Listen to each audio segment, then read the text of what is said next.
You cannot step twice into the same rivers, for fresh waters are ever flowing in upon you. Heraclitus of Ephesus. Welcome to this week's episode of Warfare, Advancement, and Revisionism. My name is Preston Floyd, and as always, I am your host. I'd like to welcome everyone this week. I hope you enjoyed last week's episode. If you've been listening, or if you're joining me for the first time, again, welcome. We'll get into the episode fairly quickly, but I did just want to say welcome to live listening, I guess, for our YouTube people. This episode is the first one that's going to be up at the same time as my podcast feed. So, and if you are listening on those other feeds, feel free to listen there. Now, it's wherever you prefer. And wherever you are listening to, please subscribe, send a review or a message, however you'd like. Now, let's get into the meat of this episode. Now, we finished up the Tibetan Plateau last week, and we will now be moving into mainland Southeast Asia, or it is sometimes referred to as the Indo-Chinese Peninsula. And I would like to start with that talk, or with a discussion about terminology. And I'm not someone who tries to police speech and say you shouldn't use terms, and I would never, call anyone out for using it and claim they're, racist or imperialist, etc., what have you. But I am surprised that there hasn't been a push to kind of come up with a new term to kind of describe this region. Of course, there's nothing wrong with Southeast Asia. The region is to the south and east of the continent, but that also includes parts of Indonesia as well, which is island and not part of the peninsula, so it's a little bit bigger region. But Indochina, I feel like that term, it is kind of odd that there's been no pushback to change it. The region is, balanced between India and China, and has seen a lot of influence from both of these, regions at different times and even during the same periods. But I feel like it kind of trivializes the region's internal history, which, had its own catalysts and forces, that drove the peoples and states in the region. And it can also be interpreted, I feel like, by some that the people never exerted their own influences back into China and India, or their island-dwelling neighbors in the rest of Southeast Asia. So, if anyone is aware of any kind of scholarship that proposes an alternative name to it, let me know. I actually tried to kind of come up with maybe a better term for the mainland portion of Southeast Asia, but I really couldn't come up with anything that kind of stood out. And part of that is that the region itself, is home to a lot of different diverse groups. But, I felt like any term, from any of them would kind of, get pushback from some of those other groups. But I guess to start with, getting focused, as it were, we're going to talk about how mainland Southeast Asia is separated from South Asia. And it's separated by what is known as the South Indo-Burman Range. This is the boring technical name for the mountains. The Southeast Asian peoples that live in and around them call them the Rakhine Yoma. And I apologize for that pronunciation. It's very hard to get like a standardized pronunciation guide for Rakhine or Burmese. Now, the name comes from the Rakhine people who live in the mountains, and Yoma, which is I believe a Burmese word for mountains in at least some of the Burmese dialects. And interestingly, when the word is written in the Burmese script and translated into English, at least via Google, Yoma is rendered as mother. So there is, I guess, a way you could read it or interpret it them as being the mother of the Rakhine. The most common name, though, you'll find for them in English is the Arakan Mountains. This is derived from the Sanskrit word Rakasha. This is a type of spirit or giant or demigod that shows up in Hindu as well as Jain and Buddhist cosmology. And this term is the basis for several place names. I think, technically speaking, there is some thought that even Lanka, as in Sri Lanka, has its some origin, could be interpreted as being from Rakasha as well. In fact, I think in some of the Hindu stories, Rama fights a Rakasha ruler by the name of Ravana, and that takes place on the island of Lanka. So, of course, Ravana, being a Rakasha lord, would rule over a land filled with Rakasha. Now, also, the Andaman Islands are actually part of this mountain chain. So they, the very tip, or I guess southern portion of the mountains are covered by the ocean. And that kind of brings me to another point I kind of wanted to touch on. While most likely the sea levels are very similar to what they are today, there are some theories that parts of Southeast Asia, at least when it comes to the islands, maybe the water level is not 100% what it is today. It may still be a little bit lower, which, it was very low when humans first got to the Andamans, so it may not have been quite as long of a boat journey. But I think by the very end of our episode, 6000 BC, that is the absolute latest date that would be the case of the water levels meeting modern standards, I guess, or modern boundaries. So it's probably close to what it is now at the very start of our time period, but even if it's not, by the end of what we're talking about, it is going to be the modern levels.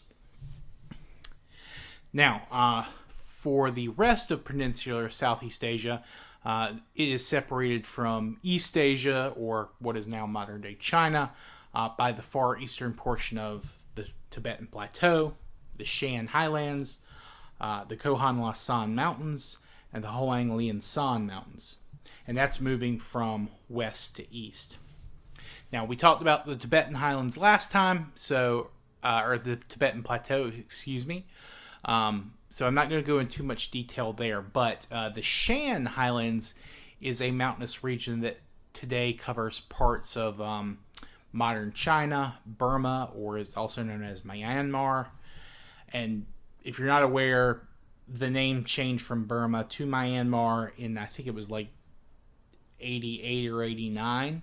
1988 or 1989.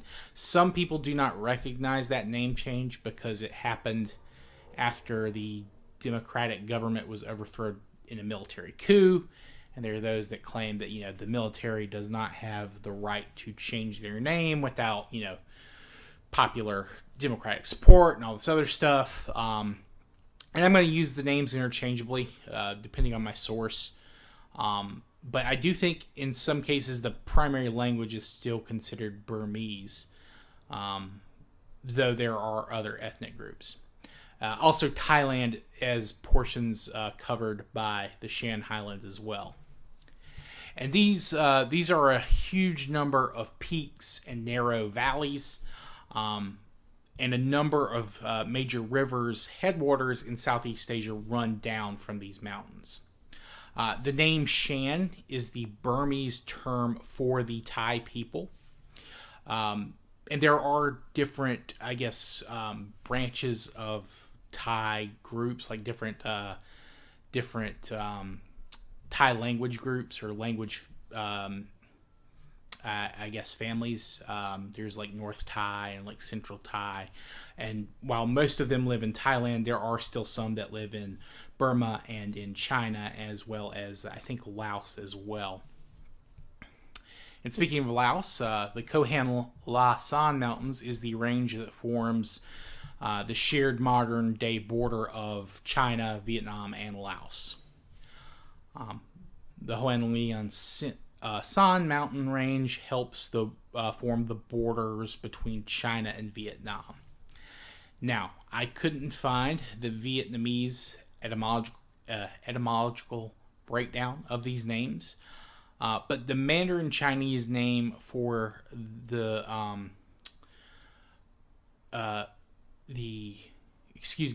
Kohan Lasan Mountains is Shishing Dashan, which means 10-story or 10-story or 10-layered mountain. Now, to talk about, I guess, who is living in this region. Once more organized groups or centralized states form, they're able to kind of turn these barriers into civs, controlling, travel and commerce, all that kind of stuff. But at our timeline of 8,000 to 6,000 BC, those are a distant dream. They're far in the future. So instead, these mountains and their passes, while difficult to travel, were open, and saw, a number of people migrate through and inside the region. One of the major draws of this part of the world was the Irrawaddy or Irrawaddy River and its constituent branches. Now, this name comes from the Pali word Irrawaddy, which was a very important language in the spread of Buddhism, and it was used in parts of South and Southeast Asia. It means astoundingly rich or filled with wealth, and some older English sources refer to it as the Pegu River because of the capital of a kingdom in the region, or what is now modern day Myanmar or Burma. This is very confusing, as there is an actual Pegu River that is part of the Yangon River, which is another river in the region. Towards the north and the west of the Irrawaddy and towards the Rakhine Yoma is a drier kind of plain due to the mountains' western faces kind of catching and breaking up the monsoon. So the western mountains, they're not quite as lush or as verdant as the rest of the country.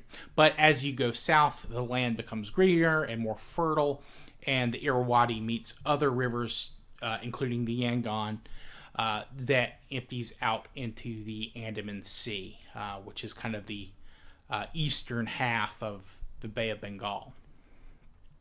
And of course, this is a very important agricultural region later, and will be the sites of several different kingdoms. Now, at our current time frame of 8,000 to 6,000 BC, we get kind of a transitional period. Humans, of course, or Homo sapiens, have at least been living in the region for quite a while. Of course, Homo erectus preceded them, and then there were probably branches of Denisovans that lived in parts of Southeast Asia. And the early Homo sapien migrations through the region, of course, there was some level of intermixing between the early Homo sapiens and the whatever branch of Denisovan was living in the region. And again, I think I mentioned this quite a while ago. I think towards the end of our first season, there are some theories that say that that the Denisovans may have even lasted longer than we're aware of. That they may have kind of held out a little bit longer than we have evidence for. Kind of some of the problems that we talked about in the Bengali River basin, with the acidic soil and the humidity, that kind of affects most of Southeast Asia as well. So it's kind of hard to find a lot of human material from this time frame. So we've been very lucky in a few different places. Now, due to the military takeover of Myanmar or Burma, whatever you want to refer to it as, it's not always easy to do a lot of studies in the region. Not because they don't want to establish like a firm identity for their people. They just don't trust outsiders coming in, and they like to keep a tight level of information control. So it's not easy to do kind of studies of this region. And Myanmar, they have a lot of internal censorship and control, so it's not easy to do a whole lot of studying.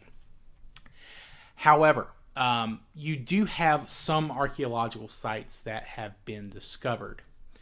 One of these is sorry, I lost my place in my notes. Give me just 1 second. Is the Padalin Caves, which is what's in the kind of the southern Shan parts of Myanmar, which if you were to kind of look at it in the map, it's kind of almost in the center of the country itself, in the hills though, in the foothills. It's not directly on a river. But they have found tools going back, I believe, 65,000 years ago. So, again, very early dating. And you do run into that place that they were kind of able to see how the technology and tools developed over time. They developed flaked stone tools around 25,000 years ago, and this remains in use even to later periods, even to, I believe, the historical period in the region. Although, obviously, as time goes on, the kind of the use of the cave for stone material becomes much less important. You no longer you lose traces of the stone or tool production aspect of the cave, but you do continue to see it used for spiritual purposes. There are a lot of red ochre paintings in these caves, things like wild I think they're goats, or also like these large I forget the term for them, but almost boars and things like that. So there's a large collection of early art in the region. There's also kind of non-representative designs. They have kind of gouged out divots in the stone that were covered with red ochre. You can also see areas that had been kind of carved out and then painted over almost with a green, or maybe something that has maybe oxidized into a green. It's very possible it could have been red. And this remains in use even, again, into the historical period. There are a number of these caverns that you'll eventually see a bunch of Buddhist stupas constructed in or near these. So these are, very early, these are lived-in sites. These are places where people are camping and using to create not just art, but tools and things like that. But eventually, once you transition from stone tools, the caves still remain important for spiritual and religious reasons. So, it's very, very ancient, what we're talking about. Excuse me. Now, as I said, at the 8,000 BC mark, we're still not sure about sea levels, but as you get closer to the 7,000 BC mark, so about 1,000 years in this region, you see a number of more settlements show up in the archaeological record. Of course, you have the Padalin Caves in the Shan states, but you also see sites show up more along the coastal regions. I believe there are some in what is known as the Mon state and the Tananthai region. And these are both, if you look at a map of modern Burma, these are that little narrow peninsula that Burma shares with Thailand. And basically, Burma controls the sea access there. And these are both states that are right where that peninsula begins to form and narrows out. So, these are areas that you also see human habitation. And of course, the Irrawaddy River, tons of sites there. And then there are some other smaller rivers that feed into the Irrawaddy that sees habitation as well. And again, these numbers increase dramatically after the 7,000 BC is when these really pick up. The Padalin Caves, I believe, they stopped being used for, at least the latest tools they found dated there, where it still seems like it was being used as a living location, is about 3,000 years before our current time period. But again, it's still probably being used for religious purposes to some extent or another. And this transitional period where you see more of these sites pop up, this is known as, I believe, in the Anyathian period. And this is when you see plants and animals and polished stone bladelets appear in Burma. And these are all sites that show up in places that are very fertile. There's a lot of rain, there's a lot of water sources, but you don't see, there's no evidence of agriculture yet. So they're probably in that kind of pre-period where they're eating all these wild foods and vegetables and fruits, and then of course hunting. So they're still hunters and gatherers, but they are early in the domestication process for a couple of things there.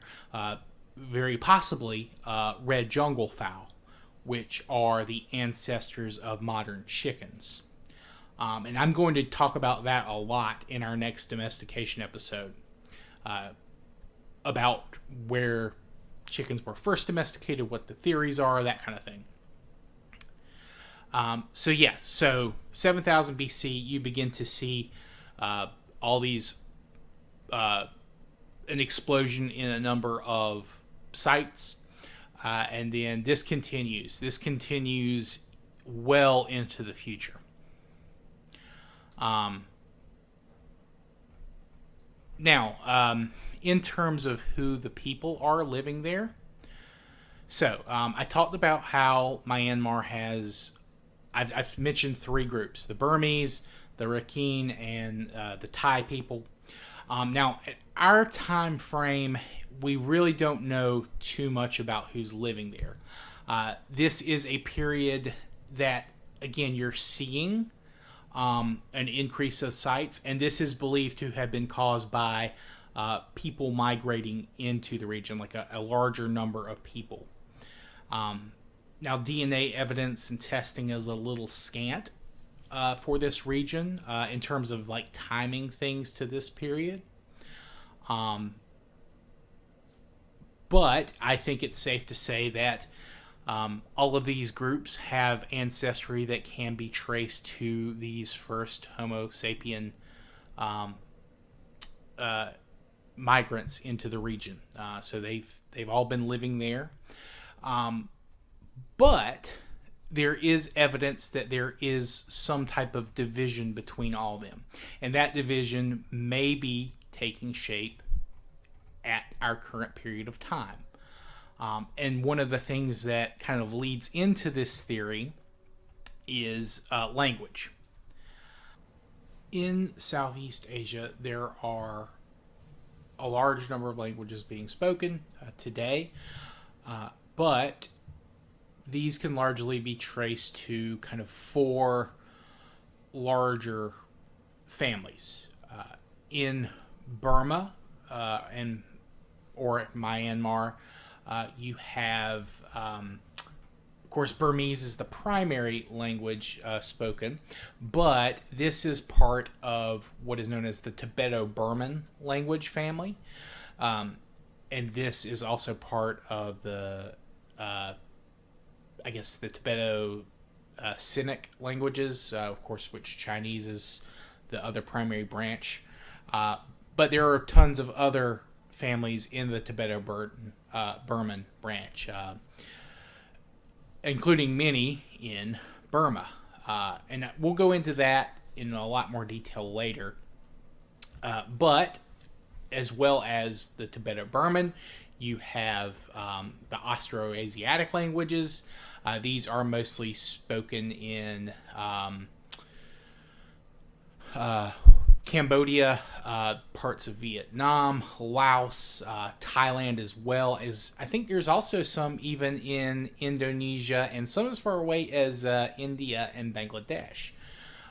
And then you have Austronesian, which this is mostly kind of on the islands of Southeast Asia, as well as parts of, I believe, the Philippines, New Zealand, and there are other places that are considered Austronesian as well. I believe that Andamanese Islands also have some influence from Austronesian, I believe. Then, of course, you have another kind of large family, which is Kra-Dai or Tai Kadai, depending on your dialect, which is the ancestral language of Thai, and this is found in Thailand, Burma, Laos, Cambodia, Vietnam, parts of China, and this is not just the Thai languages, but there are also a few other smaller dialects as well. Now, these are all probably, of course, coming from proto-languages that are older, but the primary branches that I just mentioned are, at the very least, if they're not already in use for a couple of thousand years at this point, they are getting ready to explode and spread out. I'm going to talk about how these are theorized to have spread and how they relate to each other and how they are very much different. But we don't really know which got where first. There's a lot of theories and a lot of different,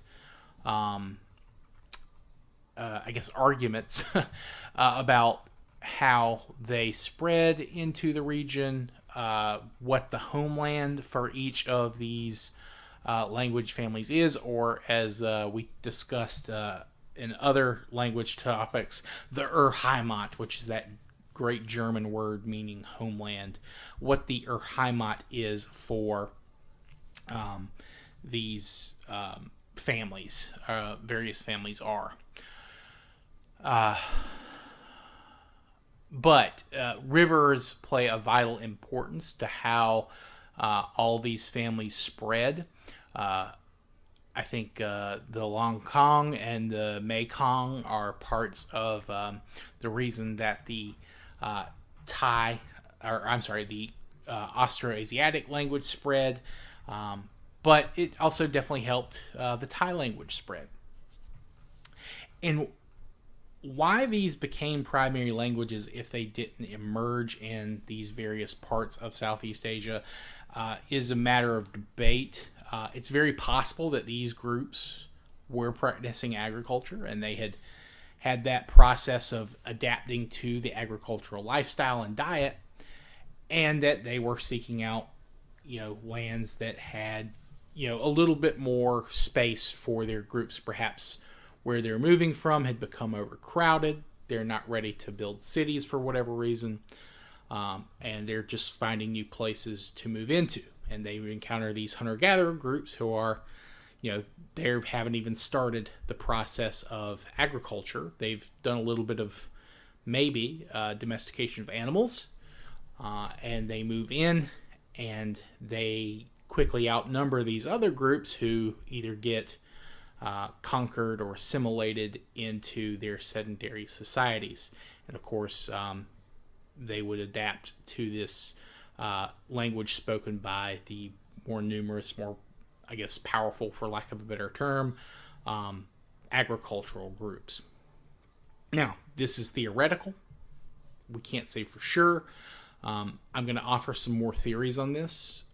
I'm kind of debating how to do this. Because, again, I think most of these languages are not spreading in the region yet, but they're about to be. Probably at the very end of our timeline, 6000 BC would probably be the earliest that some of these groups would start coming in. There's very possible that there could have already been trade links to these regions from what is now East Asia, or what is now China, from East Asia, the southern part of East Asia. And we'll talk about that a lot in our next couple of episodes in Southeast Asia. For now, though, I think this is probably a good place to cut the episode.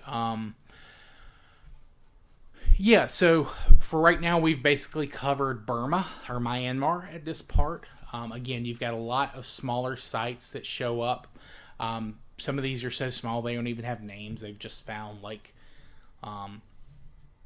tools or things like that. And Southeast Asia doesn't have too many large settlements until later, kind of like the river basin of the Ganges and the Brahmaputra. This is something that comes about later. This is probably due to the fact that they're kind of in very marshy and tropical rainforest type areas. Not the best place to build cities unless you have a good knowledge of drainage and sanitation, that kind of thing. You're probably going to deal with a lot of sickness early on, and there may not have been any need to build larger settlements until later, but possibly due to expansionary neighbors, and a need to protect yourself from these quickly expanding groups, that kind of may have caused caused a need to establish firmer centralized control, either at a tribal or city level. But that is something that we will talk about, of course, much later. For now, though, again, I think this is a good place to talk about it. We'll move into some other parts of Southeast Asia next week. Of course, Thailand is next up, and then we'll probably talk about Cambodia and Laos some as well. And we'll go a little bit deeper on those kind of language theories. I think once we have a better idea of Southeast Asia as a whole, it might be easier to or at least mainland Southeast Asia, that'll probably be a good place to kind of go back and talk about each of these groups and their language families. That might be its own episode, so we might extend our visit to this region a little bit longer. So that's something I hope you guys look forward to. if you have any questions or feedback, please feel free to send me a message at my email at waradrevpod@gmail.com. Direct message on Twitter, which I'll include the link to my Twitter account in this week's episode. Or you can comment on any of my YouTube videos. I do read those. Not that I have had many, but I do thank you guys for liking there. And please feel free to like and subscribe on whatever service you listen to me on. I did have one piece or one question I had come in about one thing, and it's nothing too serious. It's not anything related to what we're talking about now or in our prior episodes, but someone had asked me if I had plans to watch the Cleopatra show on Netflix. And no, I don't plan on watching the African Queens season on Cleopatra. I'd actually watched the first episode of the first season of the show, which is actually about Queen Nzinga, who was monarch in the Congo. She controlled a couple of kingdoms in that region while the Portuguese were exploring. And she's a very interesting figure, but even that first episode of that show was it was not good. I could not get through it. I basically watched the first episode and I'm like, I can't continue with this. I was not sure, but the costumes looked very incorrect. And there were some things that just didn't inspire confidence. And that was actually released back in February of this year. So yeah, no, I don't have plans to watch it. I might do like a review when we get to those subjects, or those people. I might review those at that time. But Netflix, by and large, they have quite a few historical, quote-unquote, documentaries. Most are bad.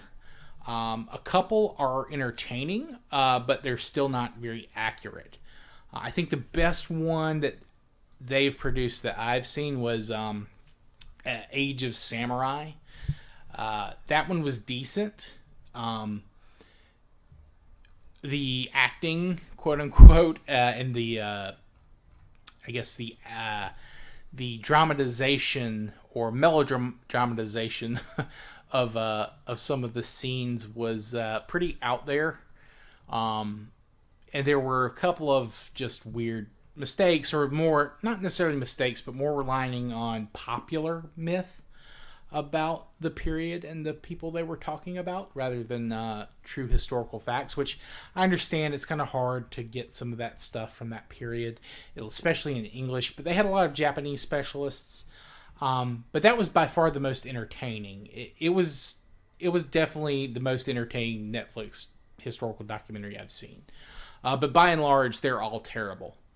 And while I haven't watched the Cleopatra show, it was not due to casting choices, although we'll discuss the Cleopatra's ethnic identity and how that's been discussed historically when we get to that period.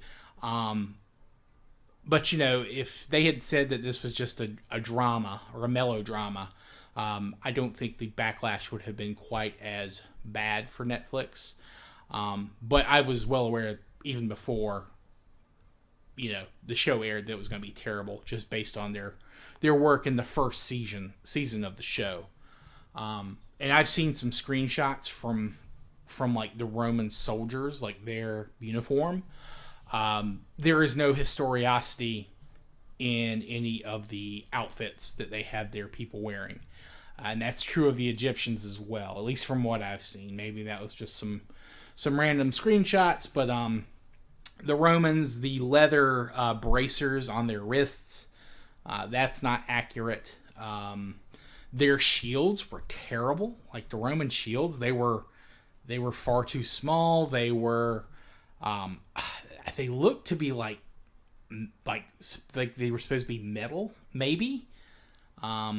Which of course Roman shields had metal bosses and centers, but it was bad. The armor was wrong for that period. The cloaks were fine. They were green, which was a very unusual color, but that could have been used by certain Roman soldiers, depending on how wealthy they were, depending on their posting. That would not have been entirely out of question. Green dyes are actually, they're more expensive to make, because you first have to dye the clothing yellow, and then you have to re-dye it blue. So blue dye, of course, is a lot more expensive than yellow, but even yellow is not exactly the cheapest dye. And then so you have those two, those two dyes, which in and of themselves are, not cheap, and then you have to work twice as hard to get it right. So green is not a very common Roman color, at least for the rank and file. That's kind of out there. But again, if they're guarding, a palace or a potentate, that might be something they would wear. The Egyptian clothes, I only saw a couple of what I assume were supposed to be Cleopatra's soldiers. They would have been armed very similar to the Greek soldiers of the period, because all the Alexander successor states, they generally kept the organization mostly the same, and the armor and equipment. They'd be wearing linothorax, like linen armor, but I have no idea what the Egyptians were supposed to be wearing. That's not accurate at all, and that's just like the historical stuff I can think of off the top of my head. I'm sure that they made mistakes and exaggerated, and it inspires no confidence, basically, is what I'm saying. I would not waste my time if I were you. So yeah, I would just say no. If you ask me if I should watch a Netflix show for historical accuracy or entertainment, I'm going to say no, because historical accuracy I've already gone over, but even entertainment, they're almost all terrible, with the exception of Battle for Japan, and that was only okay. I'd rate that like a 7 out of 10. All the others, I would say, are probably 4 out of 10 or lower that I've seen, and I've watched a lot of them that they've had up. Even, I hate to say it, but even Graham Hancock's show was far more entertaining than all the historically accurate, quote-unquote, historical documentaries were, because Graham's at least entertaining, if nothing else. So, yeah. But I've kind of dragged this on way too long, so I will say goodnight. I've got to render this episode for YouTube and get it ready for upload to our other channels. I hope you all enjoy. I hope you all will get back to me with any feedback or questions. Thank you all. I hope you have a good rest of your day and a very good rest of your week as well. Thank you. Goodbye.